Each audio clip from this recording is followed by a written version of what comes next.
அரசியல் பகைவர்களை பழிவாங்குவதற்காக கஞ்சா வழக்கு போடப்படுகிறதே தவிர உண்மையாக கஞ்சாவை புழக்கத்திற்கு கொண்டு வருகிற மாஃபியா கும்பல் மீது நடவடிக்கை இல்லை. மனித வளத்தை கடுமையாக பாதிக்க செய்யக்கூடிய மது அரசாங்கத்தினாலேயே நடத்தப்படுவது, விற்பனை செய்யப்படுவது இந்த தேசத்திற்கு விரோதமான செயல், மனித வளத்தை பாழ்படுத்தக்கூடிய செயல். எல்லோரையும் குடிநோயாளிகள் ஆக்கிவிட்டு நாட்டை வல்லரசாக்க முடியாது.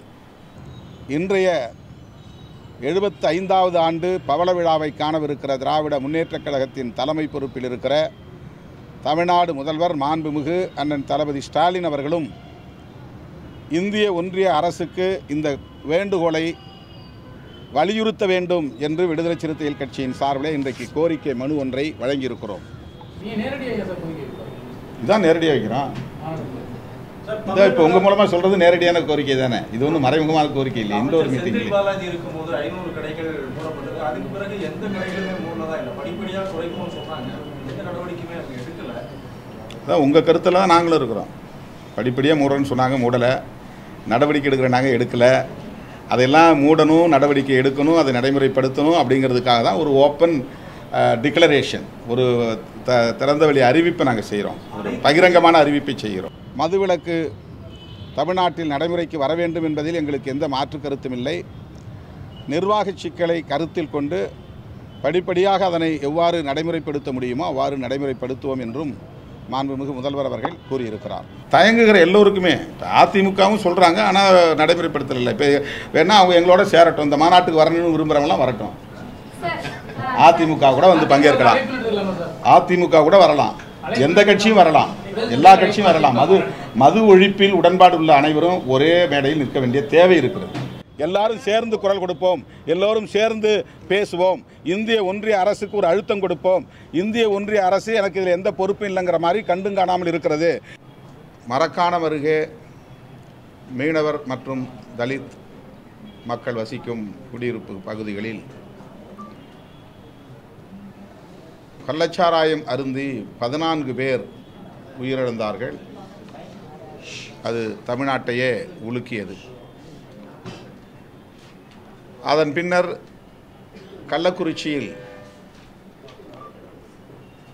கள்ளச்சாராயம் அருந்தி 89 பேர் பலியாகியிருக்கிறார்கள். பாதிக்கப்பட்ட மக்களை நேரிலே களத்தில் சந்தித்த போது அவர்கள் வைத்த ஒரே கோரிக்கை, அரசு எங்களுக்கு இழப்பீடு தருவது முக்கியமல்ல, அரசு மதுபான கடைகளை மூட வேண்டும். திமுகவின் கொள்கைதான் மதுவிலக்கு கொள்கை, அதில் எந்த மாற்று கருத்தும் இல்லை. எனவே நீங்கள் நடத்துகிற அக்டோபர் 2ஆம் தேதி நடத்துகிற மாநாட்டில் திராவிட முன்னேற்றக் கழகத்தின் சார்பில் அமைப்பு செயலாளர் RS பாரதி அவர்களும் செய்தி தொடர்பு செயலாளர் TKS இளங்கோவன் அவர்களும் பங்கேற்பார்கள் என்கிற உறுதியை வழங்கியிருக்கிறார். திராவிட முன்னேற்றக் கழகம் இன்றைக்கு ஒரு ஆளுங்கட்சி என்கிற நிலையில்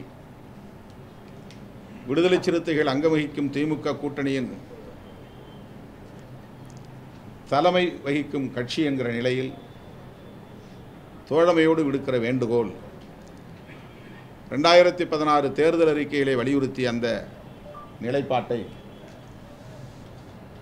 உயிர்ப்பிக்க வேண்டும். முழு மதுவிலக்கு கொள்கையை நடைமுறைப்படுத்துவதற்குரிய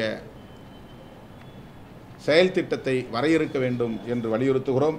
அரசமைப்பு சட்டம் உறுப்பு எண் 44 படி காமன் சிவில் கோடு உருவாக்குவதற்கு இந்திய ஒன்றிய அரசுக்கு உரிமை இருக்கிறது என்று சொல்லுகிற பாஜகவினர் அதற்காக அதை பயன்படுத்தி காமன் சிவில் கோடு கொண்டு வர முயற்சிக்கிறவர்கள் அதே ஆர்டிகிள் 47 பயன்படுத்தி ஏன் ஒரு national policy on liquor and drugs கொண்டு வரக்கூடாது?